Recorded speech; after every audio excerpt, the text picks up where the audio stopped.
இன்று மாண்புமிகு நிதியமைச்சர் அவர்கள் கோயில்பட்டியில் நடந்த தீப்பெட்டி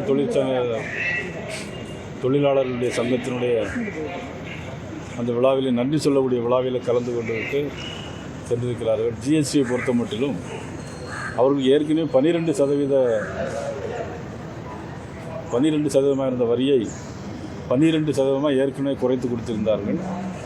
அதன் பிறகு இப்போது 12%லிருந்து மாண்புமிகு பாரத பிரதமர் நரேந்திர மோடி அவருடைய உத்தரவின் பேரில் 5% குறைத்து கொடுத்தது மட்டுமில்லாமல் பல்வேறு சலுகைகளை அவங்களுக்கு வழங்கியதன் அடிப்படையில் அவர்களுக்கு நன்றி தெரிவிக்கின்ற விழாவாக அவர்கள் இன்று வந்து சென்றிருக்கிறார்கள். ஏற்கனவே உங்களுக்கெல்லாம் வரக்கூடிய 22ஆம் தேதியிலிருந்து 4 ஸ்லாப்பாக இருந்த ஜிஎஸ்டி இப்பொழுது 28% எடுத்துவிட்டு 18%, 12% இருந்த வரியை 5% குறைத்தும் அறிவித்து தமிழக மக்களுக்கு மட்டுமல்ல இந்திய நாட்டில் உள்ள 140 கோடி மக்களுக்கு நன்மையை செய்திருக்கின்ற மாண்புமிகு பாரத பிரதமர் அவர்களுக்கு எல்லா மக்களும் இன்னைக்கு நன்றி தெரிவித்திருக்கிறார்கள். வியாபாரிகள், வியாபார பெருமுடி மக்கள், தொழிலதிபர்கள் எல்லோரும் அவங்களுடைய நன்றியை தெரிவித்திருக்கிறார்கள். நீங்கள் அதை பற்றி இப்போ கேட்பீங்க, கூட்டணி எப்படி இருக்குன்னு கேட்பீங்க. அதுதானே கேட்க போகிறீங்க.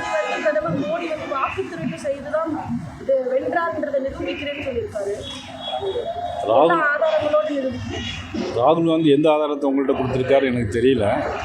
ஏற்கனவே அவருடைய காலத்தில் வாக்கு திருட்டுலாம் பண்ணியிருந்தாங்க. நாங்கள்லாம் வாக்கு திருட்டு பண்ணியிருந்தால் இப்போ நாங்கள் எப்படி தமிழ்நாட்டில் எப்படி திமுக எப்படி ஜெயிச்சிருக்க முடியும்? திமுக ஆளுங்கட்சியாக வந்திருக்கவே முடியாதுல்லவா? ராகுல் காந்தி வந்து எப்பொழுதுமே ஆதாரம் இல்லாத செயல்களை அவர்கள் இன்னும் சொல்லப்போனால் அவர்களுடைய தகுதி குறைந்து தான் எப்பொழுதுமே பேசிகிட்டு இருக்கார். மற்ற மீனவர்களை வந்து இந்திய மீனவர்கள் வந்து தமிழ்நாட்டில் வந்து தமிழக மீனவர்கள் வந்து பாஜக ஆட்சி வந்து தொடர்ந்து சொல்லி இதை நீங்கள் அவர்கிட்டயே போய் கேட்கணும். எத்தனை வருஷமாக அரசியல் இருக்கிறாங்க, இதுவரையிலும் காங்கிரஸ் ஆட்சி காங்கிரஸ் திமுக கூட்டணியோட மத்திய அமைச்சர்கள் இருந்தாங்க, எத்தனை மீனவர்களை சுட்டு கொன்னாங்க.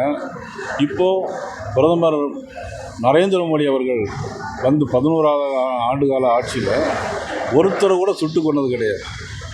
இன்றைக்கி தூக்கு தண்டனை போன கைதியை கூட இன்றைக்கி மீட்டு கொண்டு வந்திருக்காங்க.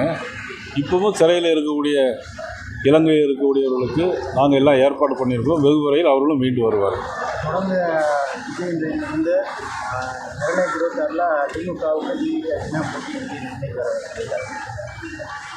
இதுவரைக்கும் எந்த தேர்தலுமே சந்திக்கலை. அன்புக்குரிய தம்பி விஜய் அவர்கள் இப்போ தான் வந்திருக்கிறாங்க. வந்த உடனே ஆட்சிக்கு வந்துடும் நினச்சிட்டு இருந்தாங்கன்னா தமிழ்நாட்டு மக்கள் எதை நினச்சி வாக்களிப்பாங்கங்கிற வாக்குரிமையெல்லாம் கொஞ்சம் ஆலோசனை பண்ணி சிந்தித்து பேசினா நல்லாயிருக்கும்.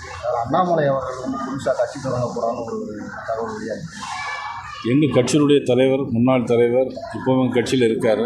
இந்த மாதிரி சம்பவங்களை பரப்பி விடுறது ஊடகங்களுடைய வேலையா இல்லை திராவிட முன்னேற்ற கழகத்துக்கு கேட்க சொல்லி இந்த கேள்வியெல்லாம் நீங்கள் கேட்குறீங்களான்னு எனக்கு தெரியல. வெளியே வா அண்ணாமலை வா முதல்ல போஸ்ட் அது யார் ஒட்டினாங்கன்னு தெரியல. தெரியாமல் நீங்கள் வெளியே வா, சிங்கமே புறப்படு அப்படின்லாம் சொல்லிட்டு இருக்கக்கூடாது. எடப்பாடி பழனிசாமியோட தலைமையை ஏற்க மாட்டேன்னு சொல்லியிருக்காங்க. என்ன ஸ்டெப் எடுத்துருக்கீங்க இந்தியா அலைன்ஸில்?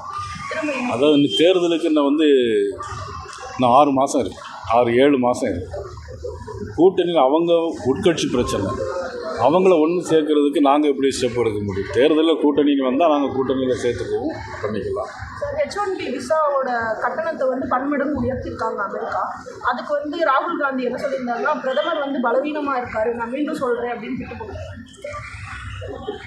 பாரத பலமாக இருக்கிற காரணத்தினால்தான் அமெரிக்கா போட்ட வரியெல்லாம் சரி பண்ணதுக்காக வேண்டி சீனா, ரஷ்யா போன்ற நாடுகளுக்கெல்லாம் போய் இங்கேருந்து ஏற்றுமதியாக அமெரிக்காவுக்கு பண்ணுறதை காட்டிலும் 10 மடங்கு அதிகமாக ஏற்றுமதி பண்ணதுக்கான ஏற்பாடுகளை பண்ணிட்டு வந்த தலைவர் தான் எங்களுடைய தலைவர் பாரத பிரதமர் நரேந்திர மோடி.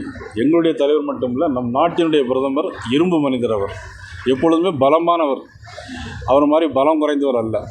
எடப்பாடி பழனிசாமி தான் விஜயை வந்து எதிர்கட்சி வரிசை நிரப்ப உள்ளார் அப்படின்னு சொல்லி என்ன சொன்னீங்க? எடப்பாடி பழனிசாமி தான் விஜயை வந்து எதிர்கட்சி வரிசையில் உட்கார வைக்க போகிறார். அவர் செய்யும் தப்புனால தான் விஜய்க்கு வந்து ஓட்டுகள் விஜய பலமாக அமையும். அவர் ஊருக்கே வர்றது கிடையாது, தொகுதிக்கும் வர்றது கிடையாது. டெல்லியிலே இருந்துக்கிட்டு இங்கே வந்து அப்பாவி மக்கள்கிட்ட ஓட்டை வாங்கி ஜெயிச்சுட்டு போயிட்டுருக்காரு. அவருக்கு தொகுதி மக்களுடைய பிரச்சனை என்னன்னே தெரியாது. ஓபிஎஸ் அவர்களுக்கு டெல்லியில் எதுவும் அதிக வாய்ப்பு இருக்கா? டெல்லிக்கு அழைப்பு எதுவும் வர வாய்ப்பு இருக்கா? இல்லை அதை பற்றி இன்னும் தேர்தலுக்கு நாள் இருக்குது. ஆனால் நீங்கள் யாருமே முதல்வர்கிட்டையோ திமுககாரர்கள்ட்டையோ உங்கள் கூட்டணி ஸ்ட்ராங்காக இருக்கா, நீங்கள் விடுதலை சிறுத்தைகளுக்கு மந்திரி பதவி கொடுப்பீங்களா, அல்லது கம்யூனிஸ்ட் கட்சி எதிர்த்து போராடுறாங்களே, நீங்கள் கூட்டணியில் உண்மையிலே அவங்க இருக்காங்களா அப்படின்னு யாருமே கேட்க மாட்டேங்கிறீங்களா? என்ன விஷயம்னு தெரியல. விலகல் இந்த கூட்டணியில் சரி அடுத்தடுத்து ஓபிஎஸ் விலகினாரு, அதுக்கடுத்து இல்லை அவங்கள்ட்டையும் கேட்கணும். விலகல் இருக்கட்டும், விலகலும் சேர்த்தலும் அரசியலில் நிரந்தர நண்பரும் பகைவரும் கிடையாது. அதாவது என்ன, கொள்கை அளவில் கூட்டணி இல்லை, கொள்கை அளவில் யாருமே கூட்டணி சேரல. இப்போ திமுகவிலையும் கொள்கை அளவில் அவங்க கூட்டணி சேர்ந்துருக்காங்களான்னா கிடையாது. சில பேருக்கு இன்னும் கட்சியில் ஆரம்பிச்சிருக்காங்க, எல்லாம் இருக்கிறாங்க, கொள்கை என்னன்னே தெரியாது. அது வேறு விஷயம் இருக்குது.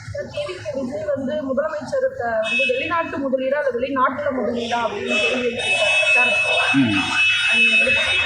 அது அவர்கிட்ட தான் கேட்கணும்.